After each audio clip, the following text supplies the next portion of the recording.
Bem, pessoal, vamos lá, né? Vamos aprender de Deus. Como sempre, né, a gente pregando aqui sobre o dualismo, né? O dualismo é uma espécie de divisão de duas vertentes. E está presente aí em tudo que se vê, né? Por exemplo, Deus fez o sol para governar e presidir o dia. E Deus fez a lua para governar e presidir a noite. Deus fez o macho, né? E dentro dos hormônios masculino, o seu hormônio chama-se XY. Já nas mulheres, né, o outro lado chama XX. Nós, homens, nos utilizamos do hemisfério do nosso cérebro esquerdo, o lógico, o cartesiano. Já o predominante na mulher é o direito, sabe? É o emocional, sabe? É o sentimental. Tá entendendo? Então, o dualismo existe dia e noite, noite e dia. Tá entendendo? O sol nasce e o sol se põe. É uma regra, é um fato, não existe, não tem para onde correr. Você tem seu lado direito, você tem seu lado esquerdo, você tem seu lado esquerdo, você tem seu lado direito. Sabe? Então, existe aí esse dualismo. E essa divisão do dualismo, né? Essa divisão do dualismo, além de ser um fato nas nossas vidas, ela também ganhou, né, muito por conta do pecado de Eva, que a mulher ela conseguiu dividir as coisas. Você vê que as células elas se dividem. Isso chama-se de esse processo chama-se de apoptose, a divisão das células, sabe? E potencialmente nos leva a envelhecer e a morrer também, né? Muito por conta de que as células elas se dividem, sabe? E assim, pessoal, você vê que existe divisão dentro de seu lar, existe divisão na política, tá entendendo? Qual a divisão que tem na política? Aí você vai ver PMDB, PSDB, né, PT, e aí tem um bocado de divisão. Aí você vai ver um campo, um corpo divisório dentro, né, do seio da política. Você também vai ver divisão também nas torcidas organizadas. Você vai ver a torcida do Corinthians, tem a torcida organizada deles, os Gaviões da Fiéis. A do Palmeiras também tem as dele, o do Santos tem a dele, tá entendendo? E o do São Paulo também tem a dele. As quatro maiores potências regionais do futebol paulista, cada um time ali tem seu, né? As suas divisão, né? Porque cada time tem sua torcida organizada ali. A divisão também não está só no seio, né, de torcida organizada. Além de estar na política, além de estar na torcida, também está onde? Está nas essências sindicais. Tá entendendo?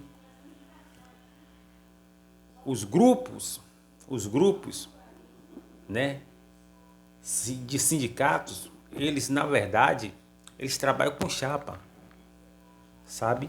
E a chapa é o que? É uma divisão aonde o grupo A ou o grupo B, eles vão ali, tá ali lutando para produzir um presidente ali para aquela empresa de ônibus, para aquela empresa ali, né, de agente de limpeza aí, né?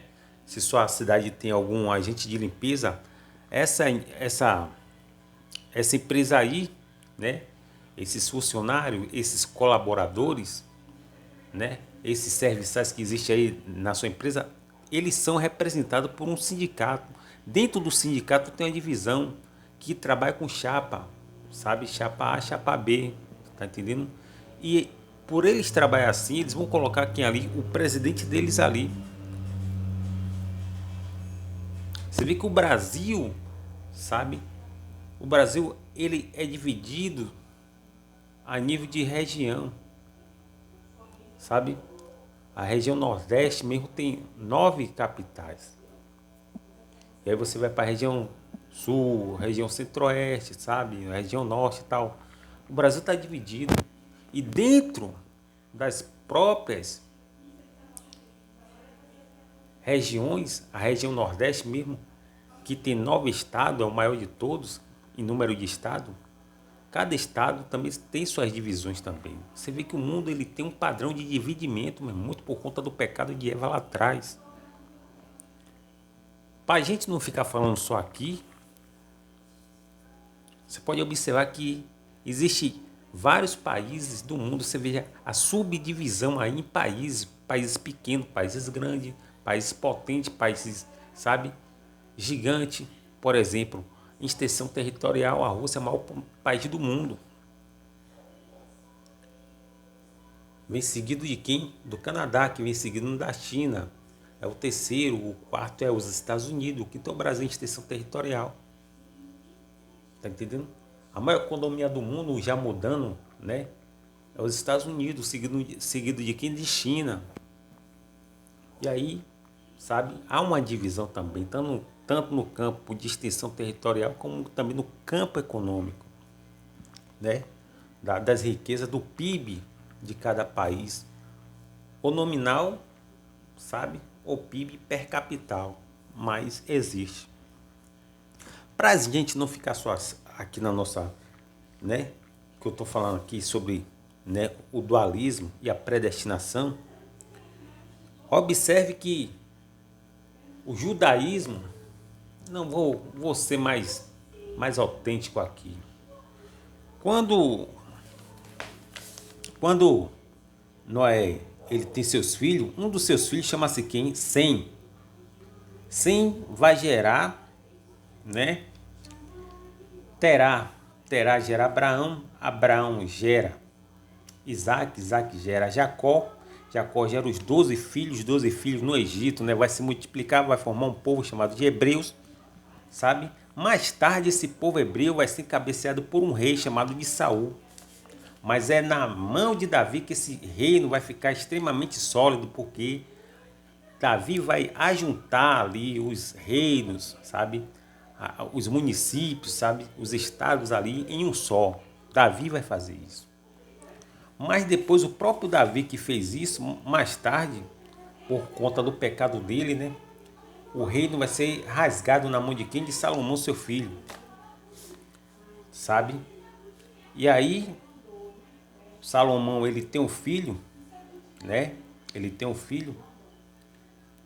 E esse filho dele, o reino não é dividido na mão de Salomão, é dividido na mão do filho de Salomão, perdão. É dividido Davi solidifica o reino, né? Forma um só. Peca, né? Deus poupa o reino na mão de Salomão, mas quem sofre é o filho de Salomão, que vai entrar em quê? Ele vai entrar em um campo onde ele não entra em nada, meu irmão. Ele vai nascer em uma plataforma de condenação espiritual, onde já estava predestinado o castigo de Deus, que ia afetar Salomão e que ia afetar o filho dele, que ia afetar todas as gerações. E por conta, né, de Salomão ser um fruto de adultério, muito por conta de Betseba, o filho dele,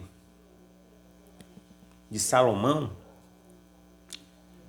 ele, por conta de uma profecia, vai endurecer o coração e vai ficar só com 2 tribos e capitão em Jerusalém, sabe?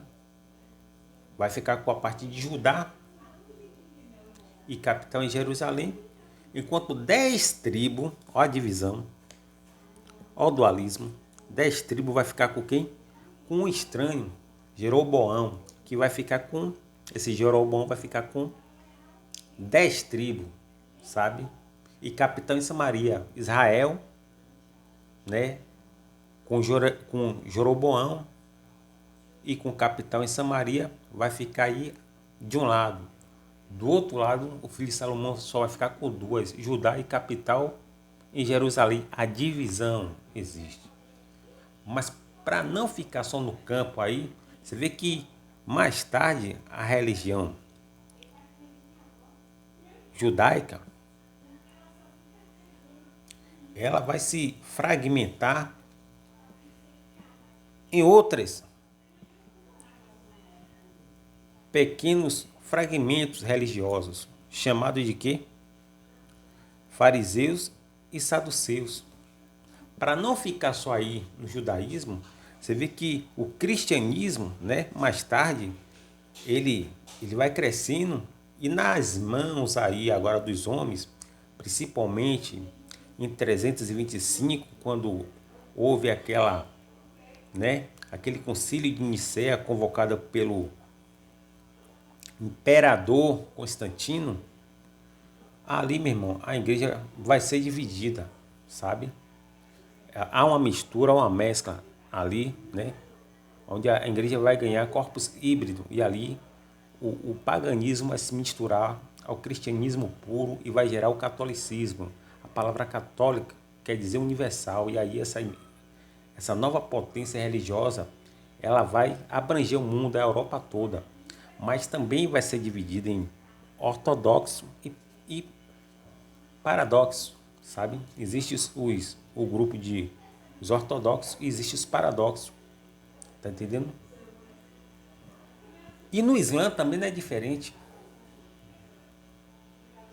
No Islã também não é diferente. No Islã, depois da morte de Muhammad, de Maomé, ó a separação de novo, ó a divisão de novo, ó o dualismo de novo. De novo, mais uma vez, depois da morte do profeta Muhammad, né, o cristianismo se dividiu em duas bandas. Católicos e protestantes, ortodoxos e paradoxos, tanto dentro de um grupo, como tanto no grupo protestante, como no grupo católico, existe paradoxo e ortodoxo, e também no grupo protestante que se dividiu dos católicos, existem os paradoxos e os ortodoxos. Um são conservador, outro não. Aí você vai ver a divisão, né, do nosso cérebro, um tende a buscar a lógica, isso está no Islã também, viu? O Islã, ele tem o xiita mesmo, eles são mais lógicos, ele não acredita muito em fantasia, sabe? Essa divisão existe, esse padrão está em todo mundo, sabe? Em todas as redes, plataformas aí existentes aí da essência da humanidade. Tá entendendo? Então, o Islã, os xiitas, eles são mais lógicos.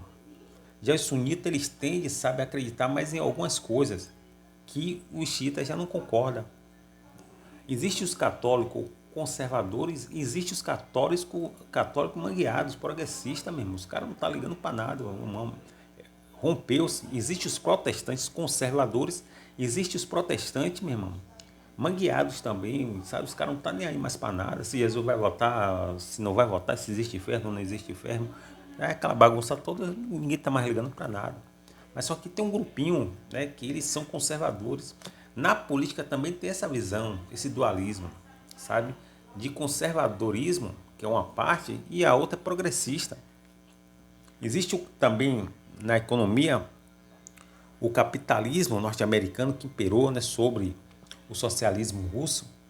Também existiu essa divisória aí no campo econômico das maiores duas potências do mundo na época da Guerra Fria, que era Estados Unidos com o capitalismo e a Rússia com o socialismo. Prevaleceu os Estados Unidos com o capitalismo. Então essa divisão existe.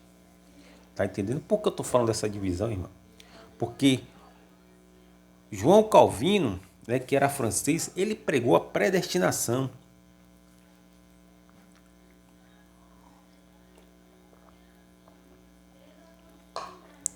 João Calvino pregou a predestinação.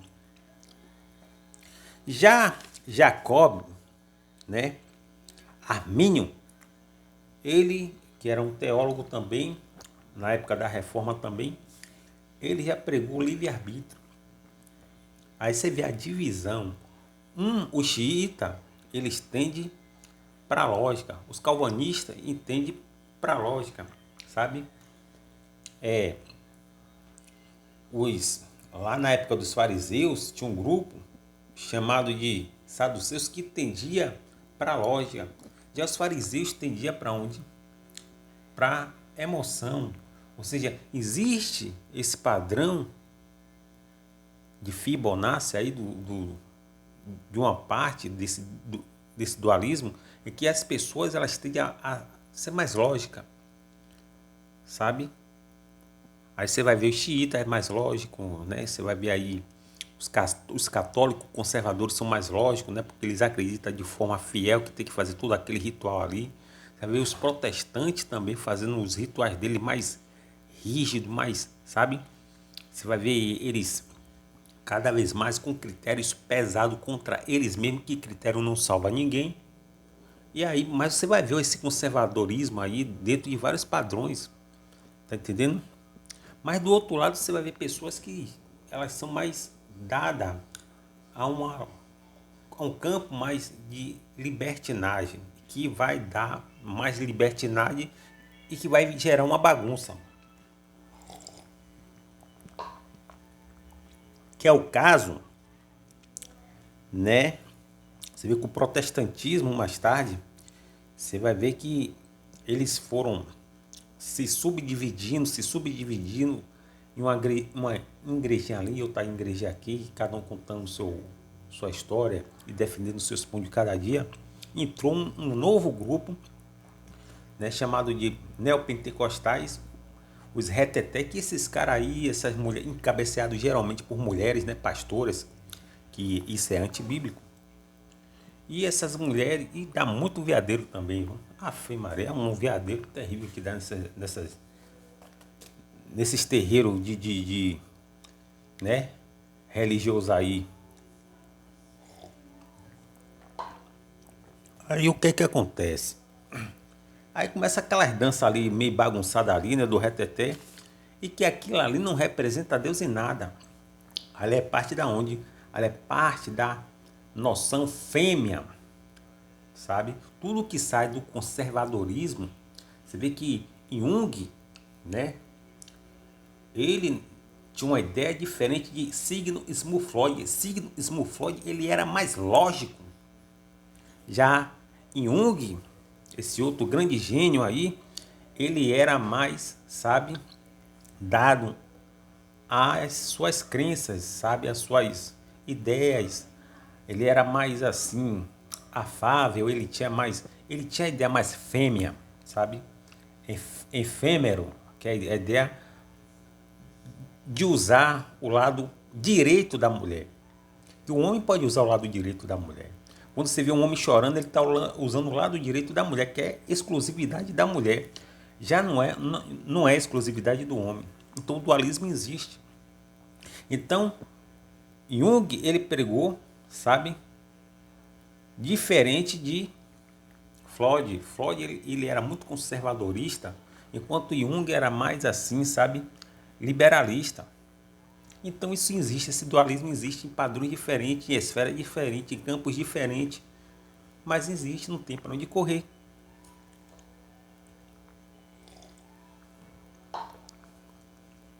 Tomando um cafezinho aqui. Aí o que é que acontece? Acontece que João Calvino, ele pregou a predestinação porque ele entendeu que Deus é soberano. Tá entendendo? E que Deus é soberano. Já esse Jacob Armínio, né? Ele já pregou o quê? Ele já pregou que o homem tem livre-arbítrio. Tá entendendo? O homem tem livre-arbítrio. Agora vamos lá, vamos analisar uma coisa. Se o homem tem livre-arbítrio, o homem nasce sem pedir e morre sem querer. Cadê o livre-arbítrio? O homem envelhece. Cadê o livre-arbítrio?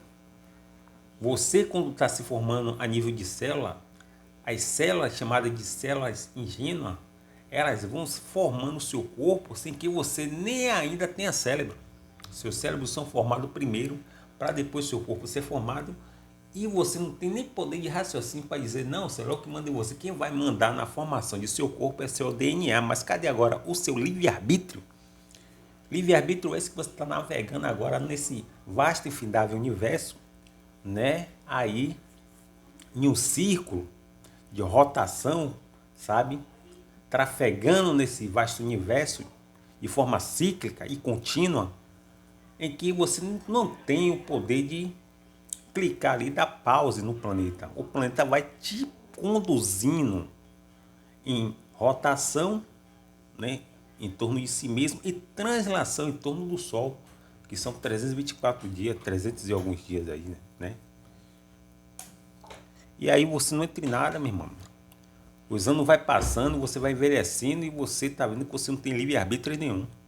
Você tem livre-arbítrio, mas você não tem capacidade de viver no vácuo do espaço sideral.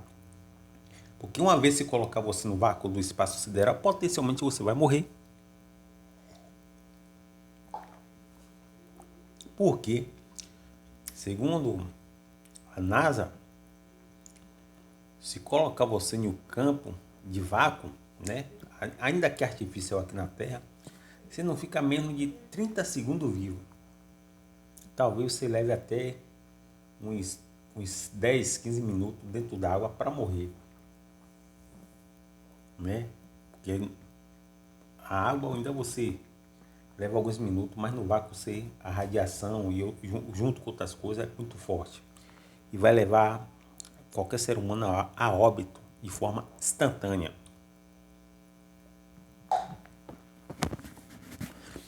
E aí você vai vendo que você não tem livre-arbítrio, meu irmão. Muitas vezes você está andando, né? Você não espera um acidente, você não espera ser assaltado, você não espera, né, um advento de alguma coisa contra você, você não espera nada nisso. Você está no seu ponto, esperando o seu ônibus ali e tal, tá de boa. Mesmo ali você não tem livre-arbítrio, você não sabe o que é que vai acontecer. Só que tem gente que acha que tem livre-arbítrio, assim, você já provou que antes de você pensar, alguma coisa já produz esse pensamento de uma centelha, sabe? Então, Calvino, ele pregou a soberania de Deus. E é sobre isso aqui que nós vamos falar, sabe? Nesse dualismo ali, quem usa o lado do cérebro esquerdo, que é o cérebro predominante no homem, do dualismo, né, são os xiitas, são os católicos, cada um dentro do seu campo, né? Dentro do catolicismo tem os ortodoxos, até dentro dos rabinos judeus tem os seus ortodoxos, aquele que não abre mão ali dos rituais de Moisés, aqueles conservadorismo mesmo, que tem que ser assim, sabe? Quando você está em um lar em que o homem ele é o cabeça, ali você percebe que o pai é que manda na casa. Isso é o quê?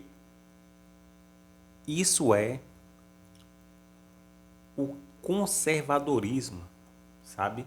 O patriarcalismo, aonde o homem é o cabeça, sabe? É o chefe, ele que provê, ele que protege, sabe? E é ele que lidera ali a sua família. Essa é a função do homem. Uma vez que isso é quebrado, potencialmente várias famílias vão ser destruídas. Tá entendendo?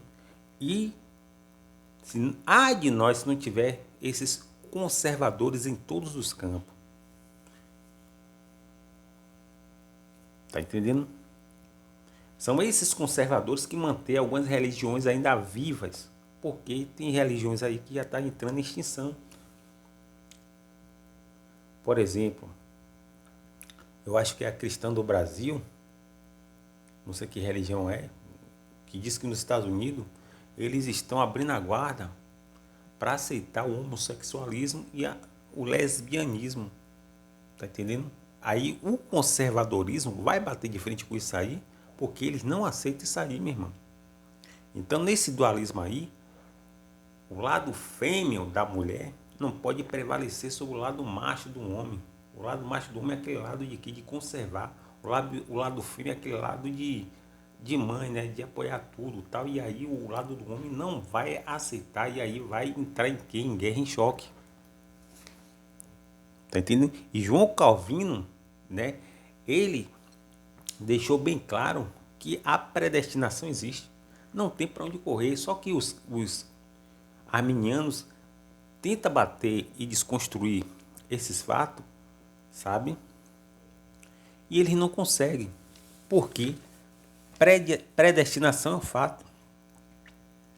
Veja o que a Bíblia diz aqui, ó. Nenhum dos seus poderosos, nenhum dos poderosos deste mundo conheceu essa sabedoria, porque se a tivesse conhecido, jamais teriam crucificado quem? O Senhor da glória. 1 Coríntios 2,8. Preste bem atenção. A Bíblia está dizendo o seguinte: se os poderosos que crucificaram Jesus, que são os poderosos? Os fariseus, os saduceus, que eles tinham grande influência.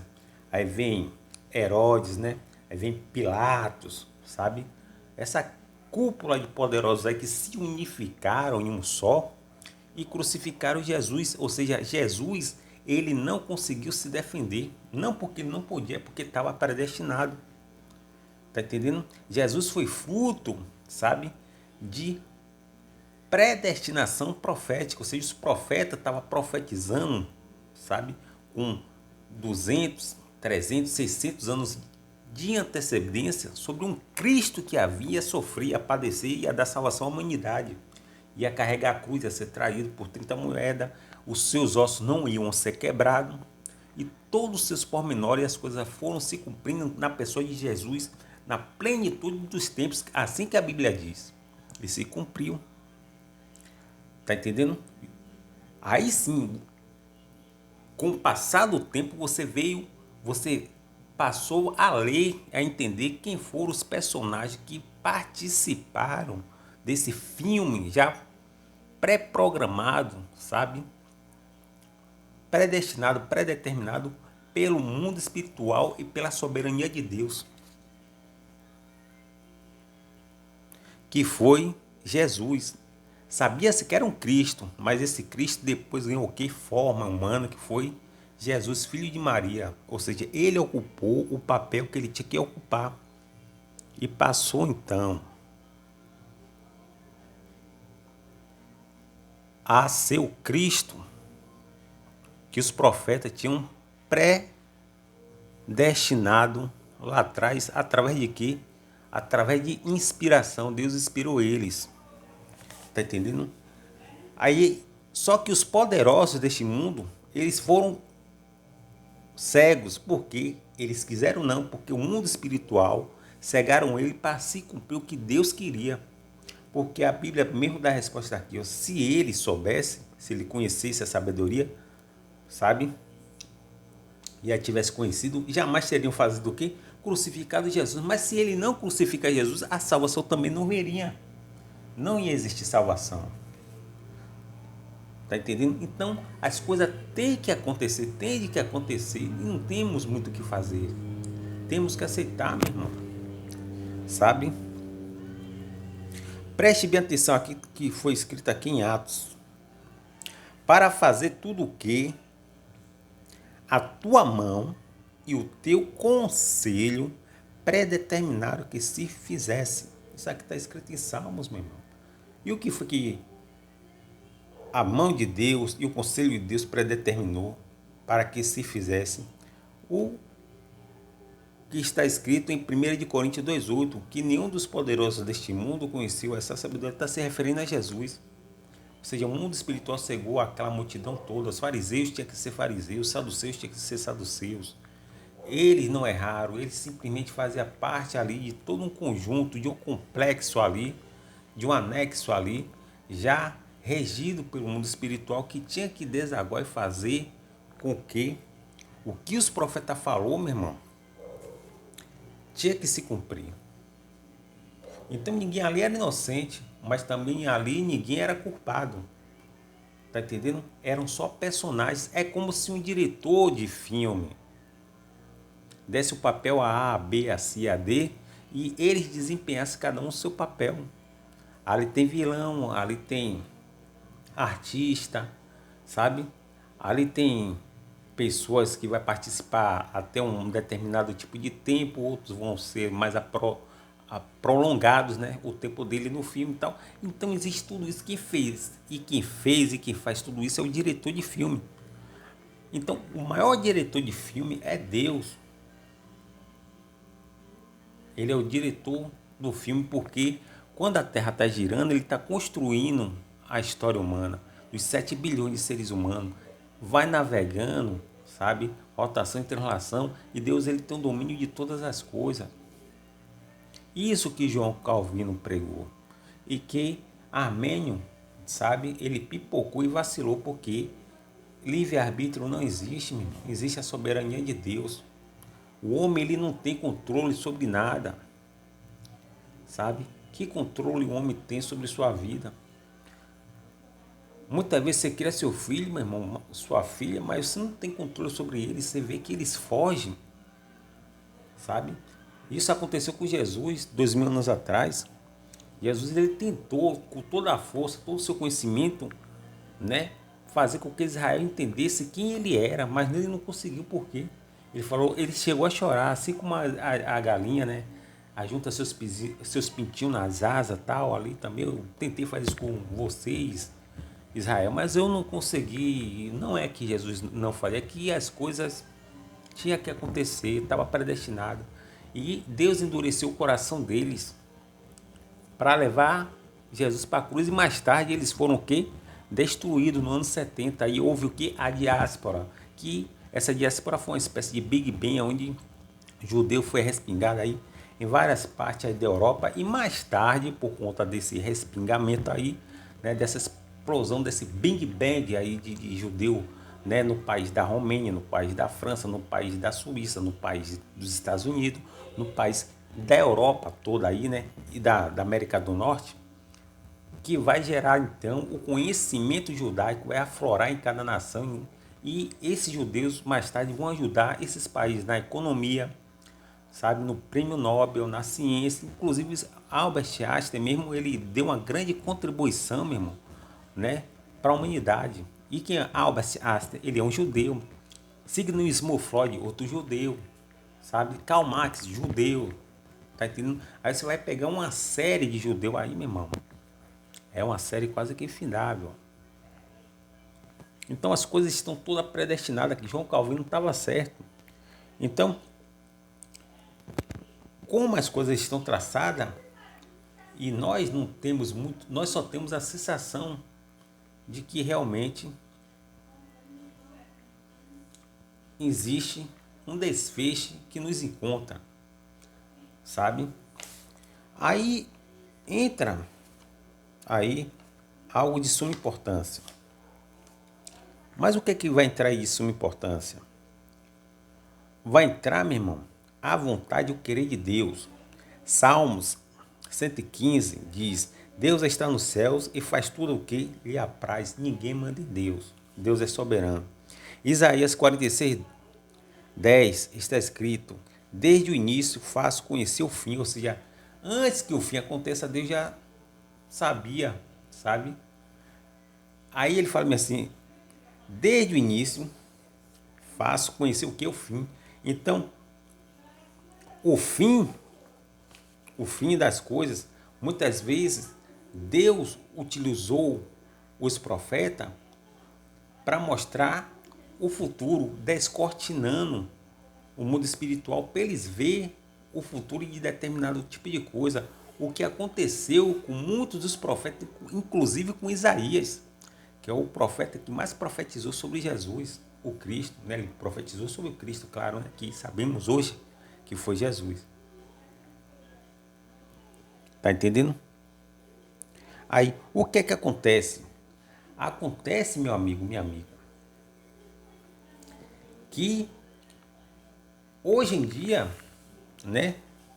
Hoje em dia, tem pessoas que têm dons, sabe?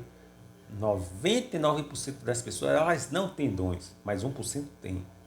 Você pode observar que Dinho, dos Mamonas Assassina, junto com seu outro colega aí, membro da banda Mamonas Assassina, eles tiveram uma espécie de premonição. Eles viram, ou seja, o mundo espiritual, né, em um milésimo de segundo, em uma fagulha, em uma centelha, né, em um flash, abriu a cortina, descortinou o mundo espiritual, e ele, ou em visão, em sonho, ele viu a premonição, né, aonde ele viu todo o desastre sabe? Ele viu o acidente do avião que, na verdade, eles iam ser destinados para correr para os seus fins, né? Eles correram para o fim dele. Mas antes de eles correrem, o mundo espiritual descortinou. Mas por que o mundo espiritual fez isso com o Dinho? Fez isso com o outro colega dele? Fez isso com eles, meu irmão, porque eles, antes de estarem aqui na Terra, eles já eram seres espirituais. Todos nós, seres humanos aqui, já éramos seres espirituais. Vamos falar agora só um pouquinho do plano espiritual. Nós já éramos seres espirituais. E quando você vem para a Terra, antes de você vir, você já sabe onde você vai nascer, você já sabe o que vai acontecer com você, você sabe de tudo quando você está no estado espiritual, sabe? Eu costumo falar o seguinte, que existe, né, os Cavaleiros de Ouro. Quem assistiu o Cavaleiro Zodíaco sabe o que eu vou falar aqui. Os Cavaleiros de Ouro eram aqueles que trafegavam na velocidade da luz.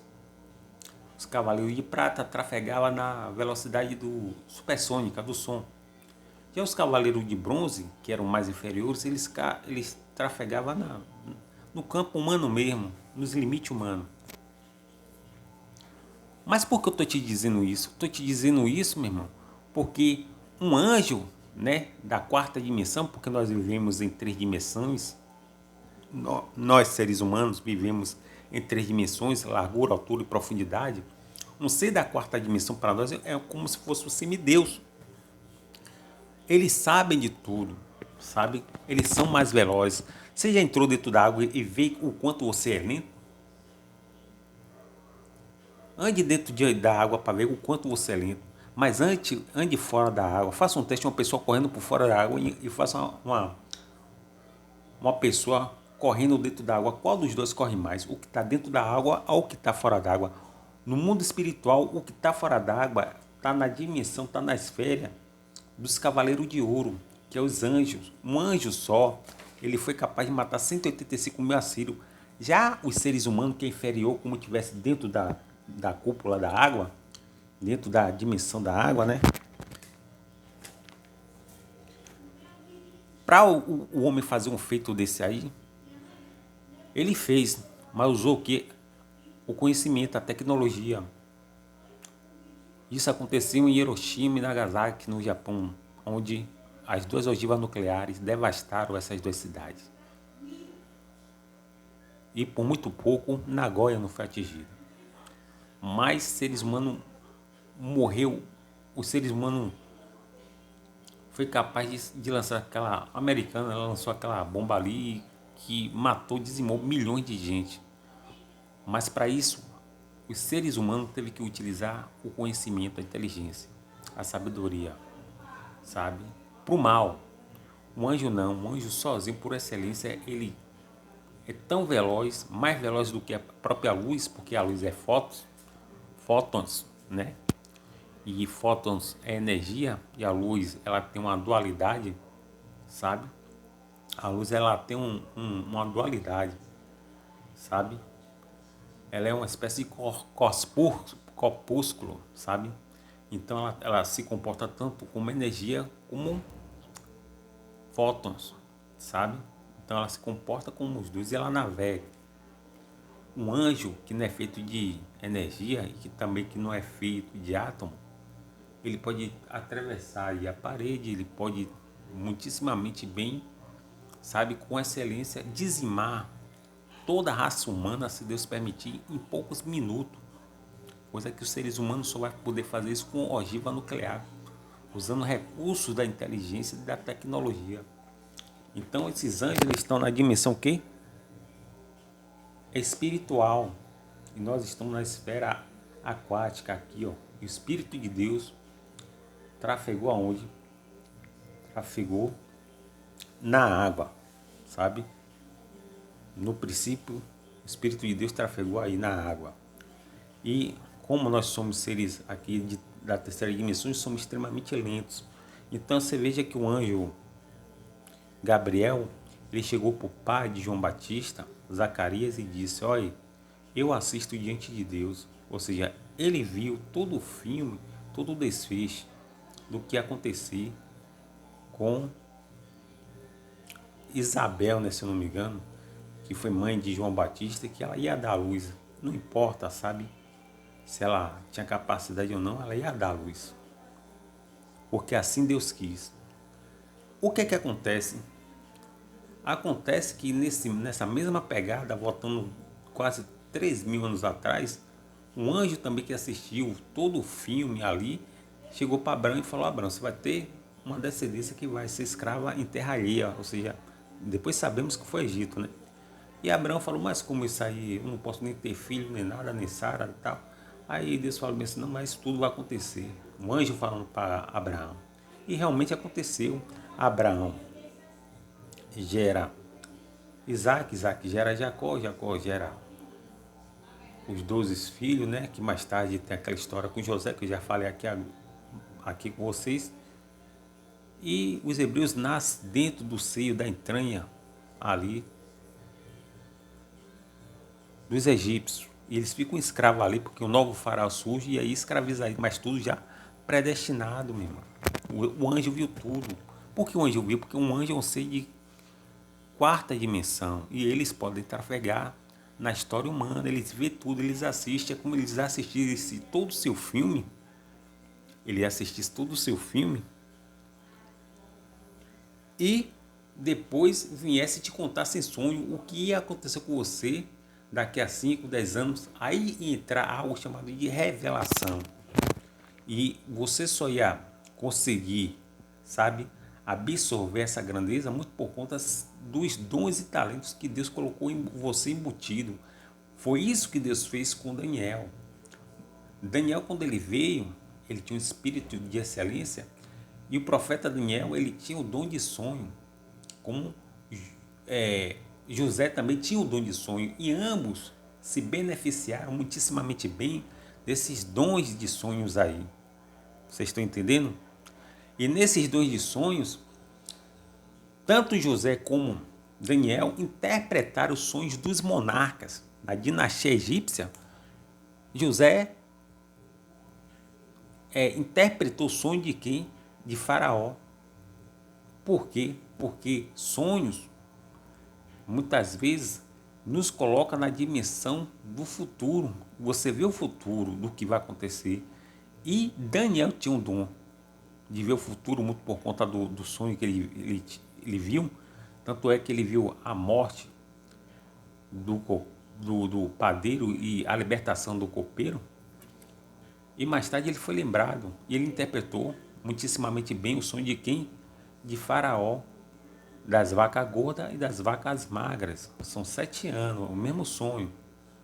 Está entendendo? Ou seja, o futuro foi descortinado ali para José, e esse José interpretou muitíssimamente bem o que realmente aconteceu com o Egito daqui a 14 anos.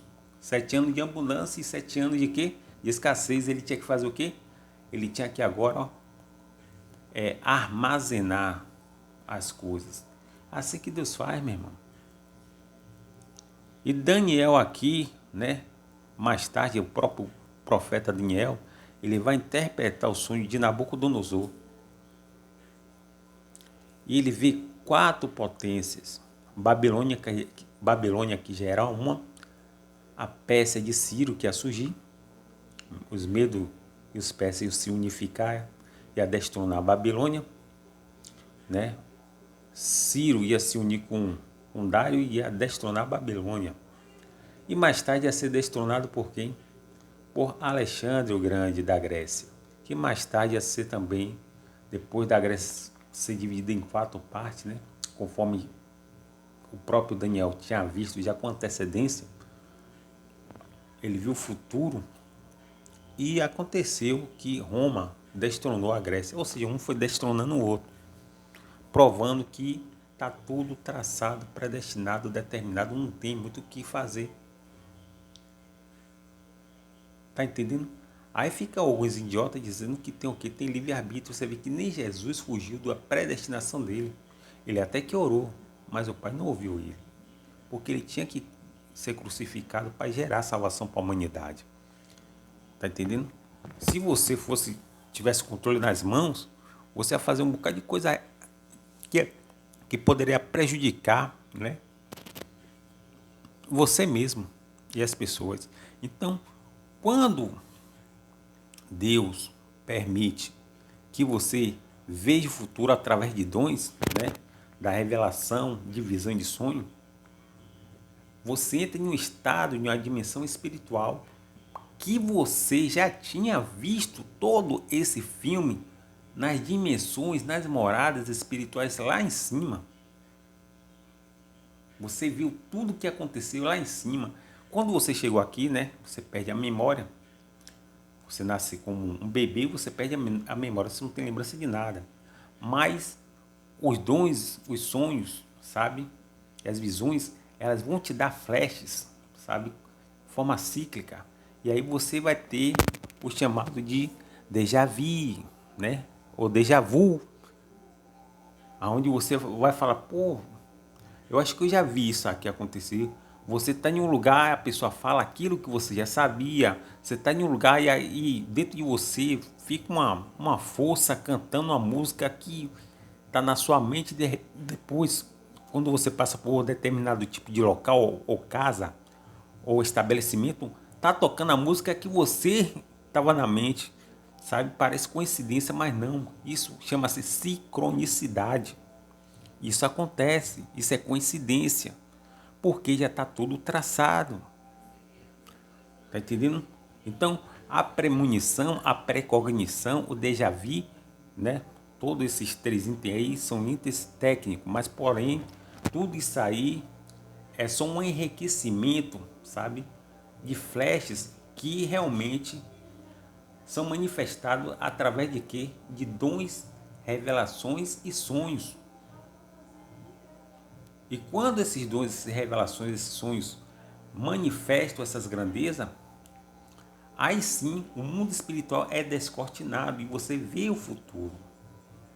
Nem que seja por alguns milésimos de segundo. E você, pô, isso aqui vai acontecer, aquilo ali vai acontecer. Então, o mundo espiritual te preenche de, sabe, de uma áurea, aí, de poder, para que você entenda esses mecanismos, essas equações do mundo espiritual. Tá entendendo? Por quê? Porque você já foi um ser espiritual. Você vê que teve um rapaz da Chapecoense, né? Você não se lembra da Chapecoense, não, eu vou te lembrar. Chapecoense foi aquele time lá que ganhou a Sul-Americana, eu acho. Não entendo muito de futebol. Ia jogar final na Colômbia, né? Só que, assim, o goleiro da Chapecoense fez uma defesa no último minuto que selou a morte coletiva de toda a delegação da Chapecoense. Só que tem um rapaz que ele é evangélico, que ele é cristão, que ele foi sobrevivente. A Bíblia diz que nem todos nós dormiremos. Está escrito na Bíblia. Tem gente que interpreta de outra forma, né? Quando a Bíblia fala nem todos nós dormiremos, é porque no meio de alguém no meio de um conjunto, alguém tem que contar a história, o testemunho. E ele contou o testemunho. Ele viu, né, o acidente, ele viu, sabe, tudo que aconteceu, todo acontecimento, o momento que chovia, ele viu os destroços ali da aeronave, ele viu tudo. À noite, sabe, o frio, ele viu tudo, esse jovem viu tudo, depois ele deu até testemunho, mas ele falou bem assim, pô, mas se eu falasse ninguém ia acreditar em mim, eu ia ser tido como mentiroso. Então as coisas têm que acontecer para que as pessoas entendam que tudo já está predeterminado, predestinado, não temos muito o que fazer. A Terra está determinada e predestinada a seu eixo próprio, chamado de rotação, e também está predestinado constantemente, de forma cíclica, a translação, sabe? O ciclo da água é o mesmo, não muda. Qual é o ciclo da água? Evaporação, condensação, formar as nuvens e precipitação quando chove. Um tempo onde as estações do tempo também são a mesma, minha irmã. Tá tudo predestinado a um tempo onde só os seres humanos, né, que acham que tem livre-arbítrio. Aí o que que acontece? Ele viu o futuro, foi descortinado, ele viu as coisas que iam acontecer, como Dinho dos Mamonas Assassina, como também tantas outras pessoas também que viram as suas catástrofes, as suas próprias catástrofes. Teve um cantor chamado de Richard Valens, que ele viu, sabe, o acidente dele mesmo, também em uma aeronave, mas ele não podia fazer nada, muito pouco ele podia fazer. Nem orando ia livrar ele, as coisas têm que acontecer mesmo. Muito pouco podemos fazer. A maior prova foi Jesus. Oração não muda o que foi predestinado, tem que acontecer. Tem coisa que foi feita para a glória de Deus. Então, as mortes individuais, ela entra em um estado, em um estágio, em um campo, sabe? Mas existe também as mortes coletivas. Para a gente encerrar logo aqui, né? Que o vídeo está ficando muito longo. As mortes coletivas são o seguinte: quando você vê, né? No caso aí da Chapecoense, houve toda aquela delegação ali e morreu todos aqueles tripulantes ali, né? Do avião da Chapecoense. Mas ali naquela tripulação ali tinha gente, né, cearense, tinha gente ali, né, baiano, tinha catarinense, né, tinha carioca, tinha paulista. Mas por que eles morreram de forma conjunta, assim também como todos morreram de forma conjunta em Titanic, assim também como todos morreram de forma conjunta na Primeira e na Segunda Guerra Mundial? Tá entendendo? Como todos os judeus que viviam em países da Europa morreram todos no campo de concentração, uma rede espiritual, chama-se rede espiritual. Você se lembra daquela parte que Jesus fala bem assim que, né, Pedro joga a rede e Pedro joga, você viu o poder do mundo espiritual trazendo os peixes para um lugar só? Assim também existe as mortes coletivas. As pessoas são agrupadas, são agregadas, são gravitacionadas a morrer de forma conjunta, em um lugar só. Isso acontece, meu irmão. E aí o que é que acontece? Acontece que elas morrem tudo em um lugar só, porque elas estavam predestinadas a morrer coletivamente. Elas nasceram em lugares diferentes, né? Tipo assim, o cara, um transatlântico, né? Hoje, né? Um navio cruzeiro comparado maior que o Titanic.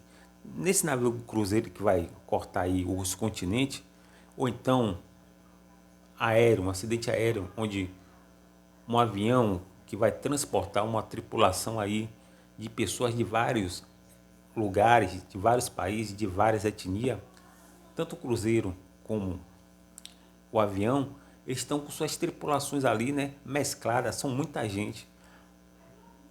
Tanto um afunda como o outro cai, morre ali coletivamente quem? Os seres humanos. Os espíritos que morreram tanto no ar como na água, no cruzeiro, eles morreram de forma conjunta, agregada. Estão entendendo? E por morrerem de forma conjunta e agregada, eles nasceram em lugares diferentes, mas a rede, né, foi predestinando de forma minuciosa, sem eles entenderem, né, que eles iam morrer ali. E aí eles foram, na verdade, um poder foi levando eles, empurrando eles para ali, aí de repentemente foi o envolvendo eles ali, e eles acabaram pagando aqueles ingressos ali, né, ou a passagem, aí ficaram no cruzeiro, então ficaram em cima no avião, né, como tripulante do avião, e o acidente aconteceu e todos morreram de forma coletiva. Mas cada um era de um país, tá entendendo? Então as mortes coletivas existem, mano. E não temos muito o que fazer. O que está predestinado vai acontecer. Tá entendendo?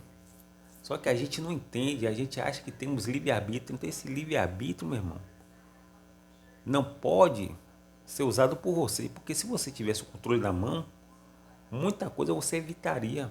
Mas prova que você não tem o controle na mão.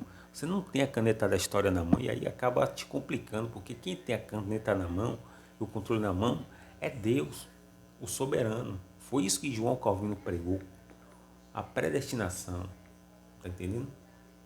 E o que Deus quer, Ele faz, mesmo. Ele abateu o Faraó. Ele abateu o Titanic, sabe? Ele abateu aí quem Ele quis. Porque ele faz tudo aquilo que lhe apraz. Então João Calvino pregou muitíssimamente bem. Ele pregou a predestinação. Não temos muito o que fazer. Tá entendendo? Então a predestinação existe, existe. Que Deus continue nos abençoando.